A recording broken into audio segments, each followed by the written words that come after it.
Entrega teu caminho ao Senhor, confia nele e o mais ele fará. Tudo posso naquele que me fortalece. Os anjos do Senhor se acampam ao redor daqueles que o temem e os livra. Muito bom dia. Que a bênção, que a graça de Deus nessa manhã seja abundante sobre a tua vida. Que a cada dia que vivamos nessa terra nós possamos viver mais para o céu e menos para essa terra. Que o nosso coração tenha plena certeza da bênção, da proteção do Senhor sobre cada um de nós. Queremos a cada dia permitir que Deus conduza a nossa vida, e a razão pela qual logo pela manhã, nas primeiras horas, nós temos a palavra de Deus nas mãos, meditamos nela, refletimos nela e deixamos que a mesma seja o nosso primeiro alimento. Todos os dias nesse canal nós estudamos um capítulo da palavra do Senhor. E nessa manhã eu convido você a ter nas mãos a palavra de Deus no livro de Jeremias, capítulo 22, o versículo 1. Assim diz o Senhor: desce à casa do rei de Judá e anuncia ali esta palavra. Amigo, tenha certeza de uma coisa: o padrão do julgamento divino será a sua própria palavra. Todos nós estamos aquém da palavra do Senhor. Todos nós um dia seremos avaliados à luz da palavra do Senhor. Se nós queremos ser absolvidos pelo Senhor, nós precisamos viver a palavra do Senhor. Os líderes da nação de Judá foram julgados à luz da palavra de Deus, os juízes da mesma forma, e não será diferente nos dias em que nós estamos vivendo. Todo governante, todo político, todo vereador, todo governador, toda a população será avaliada, será julgada à luz da palavra do Senhor.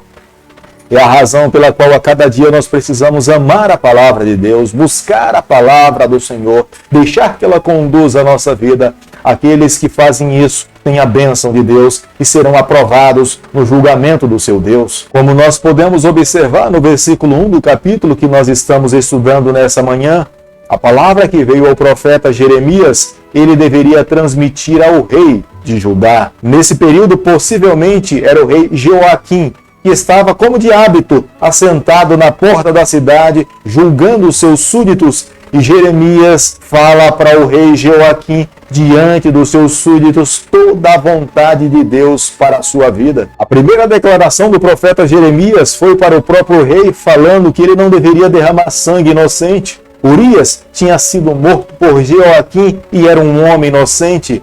Os olhos do Senhor estão sobre essa terra. Deus irá julgar aqueles que têm agido com justiça e que têm o poder nas mãos. Joaquim também deveria tratar com equidade, honestidade os pobres, as viúvas, os órfãos, aqueles que eram mais vulneráveis nas camadas da sociedade, porque os olhos do Senhor estavam sobre ele e ele deveria tratar com justiça todos os filhos do Senhor. Jeremias capítulo 22, o versículo 4, a Bíblia diz o seguinte: porque se deveras cumprirdes essa palavra, entrarão pelas portas dessa casa os reis, e se assentarão no trono de Davi, em carros e montados em cavalos, eles e seus servos e o seu povo. Mais uma vez, Deus reafirma a sua promessa de abençoar o seu povo, de glória, de prosperidade, de se tornar um povo invencível, mas era condicional. Eles deveriam cumprir a palavra de Deus, eles deveriam ser fiéis ao que Deus estava determinando para eles. Se eles dessem as costas para a vontade do Senhor, para a palavra profética do profeta Jeremias, eles seriam destruídos, eles se tornariam vulneráveis e uma nação mais poderosa Deus levantaria para destruí-los, para abatê-los e humilhá-los. Judá é comparada ao Senhor como sendo Gileade. Gileade era a cabeça do Líbano, coberta de árvores e de florestas. Nabucodonosor queimou os cedros do Líbano quando ele invadiu Jerusalém. No versículo 10 nós encontramos uma referência ao rei Josias, que foi um rei justo, um rei íntegro, que serviu a Deus com equidade, mas morreu de forma precoce, e o seu filho Jeoacás assumiu o reino no lugar do seu pai após a sua morte, no qual o rei Neco levou cativo para o Egito. Jeremias capítulo 22, o versículo 13, a Bíblia diz o seguinte: ai daquele que edifica a sua casa com injustiça e os seus aposentos sem direito, que se vale do serviço do seu próximo sem paga e não lhe dá o salário. Deus estava fazendo referência ao rei Jeoaquim. Joaquim, em vez de aliviar os fardos do seu povo, Joaquim duplicou o peso sobre os ombros do seu povo. Não olhou para a condição econômica de uma nação. Em vez de facilitar os trabalhos e os recursos para uma nação, ele tentou construir palácios com encargos cada vez mais pesados impostos sobre a sua população. No versículo 15 do capítulo que nós estamos estudando nessa manhã, é o próprio profeta Jeremias que enfaticamente repreende Joaquim pelo fato dele tentar fazer construções monumentais para tentar superar as outras nações que estavam ao seu redor. Deus não aprovava aquele tipo de construção, o tipo de liderança de Joaquim, e Deus estava disposto a vomitá-lo da sua boca. No versículo 15, o profeta Jeremias faz uma comparação entre o rei Josias e o seu filho Joaquim. Josias viveu de uma forma humilde, com equidade, com equilíbrio, não oprimiu uma sociedade, mas o seu filho Joaquim estava oprimindo toda uma nação. Os olhos do Senhor estavam sobre essa terra e Joaquim seria punido por Deus por imprimir essa opressão sobre o seu povo. Era o próprio Deus, através da boca do profeta Jeremias, no versículo 18, que fala que as pessoas não lamentariam a morte de Joaquim, como lamentaram a morte do rei Josias. Josias foi amado por toda uma nação, enquanto Joaquim estava sendo odiado, rejeitado e oprimindo o povo de Deus. Além de Joaquim ter oprimido o povo do Senhor, Joaquim ainda faz alianças com nações que Deus pediu para que eles não pudessem se aliar. Seria o próprio Deus que iria enviar um vento do deserto para que pudesse varrer Judá e Jerusalém. Eles seriam castigados pela ira de Deus, porque desobedeceram, não deram ouvido aos conselhos e às orientações do Senhor. Profeticamente, Deus estava falando que no futuro todos esses líderes seriam destruídos, e de fato aconteceu.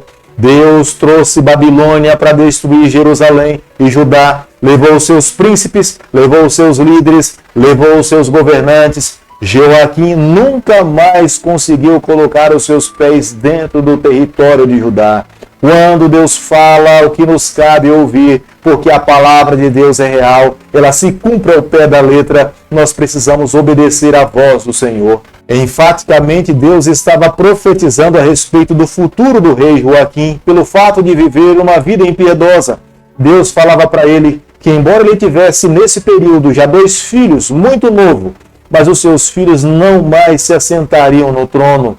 Quando Zorobabel, um dos seus descendentes, voltou de lá do cativeiro babilônico para cuidar do povo de Deus em Judá, ele não governou, porque nessa época quem governava toda a Palestina eram os persas e depois os gregos e por último os romanos. A realeza sempre foi o último segmento da sociedade a ser abandonada pelo Senhor.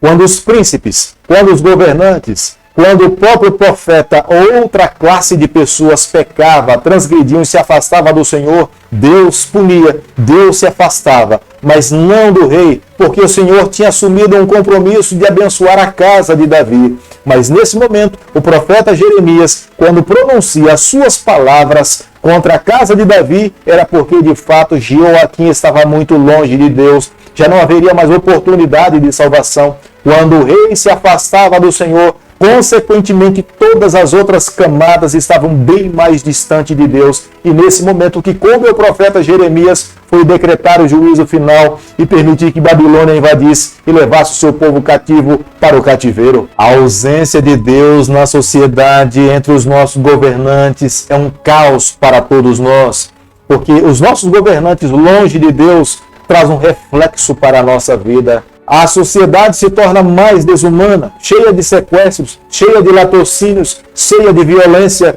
Nós a cada dia precisamos mais de Deus, precisamos nos colocar nas mãos do Senhor, orar pelos nossos governantes, para que eles entreguem as suas vidas ao Senhor e o Espírito de Deus jamais se afaste do coração desses homens, para que eles possam ser conduzidos pelo Senhor. Querido amigo, hoje é o dia de buscarmos a Deus como nunca nós fizemos em nossa vida. Hoje é o dia de nós orarmos mais por aqueles que nos lideram, que governam o nosso país, ou governam a nossa comunidade, para que o coração desses homens esteja cheio do poder de Deus, que Deus jamais abandone o coração desses homens, porque enquanto os corações desses homens forem tocados pelo Senhor, eles serão conduzidos pelo céu Deus não irá permitir que ele tome decisões sem que seja contrária à sua vontade. Mas quando o Espírito do Senhor for retirado dessa terra, decisões serão tomadas que não será do agrado do Senhor. E aqueles que estarão nesse mundo sofrerão duras consequências. Mas hoje é o dia de nos voltarmos para Deus, abrirmos o nosso coração, clamarmos pela intervenção divina e esperarmos um dia que Ele retorne a essa terra, buscar os seus filhos, para que nós possamos viver eternamente ao seu lado. Querido Pai, em Tuas mãos nessa manhã nós nos colocamos, queremos viver exclusivamente para o Senhor. Nos toma nas Tuas mãos, perdoa os nossos pecados, nos conceda a graça de vivermos exclusivamente para Ti. É o nosso pedido e a nossa oração, e nós o fazemos em nome de Jesus. Que o Senhor te abençoe e te guarde. Que Ele faça resplandecer o seu rosto sobre você. Que Ele tenha misericórdia de você. E sobre você, nessa manhã, Ele levante seu rosto e conceda a sua paz, em nome de Jesus. Amém.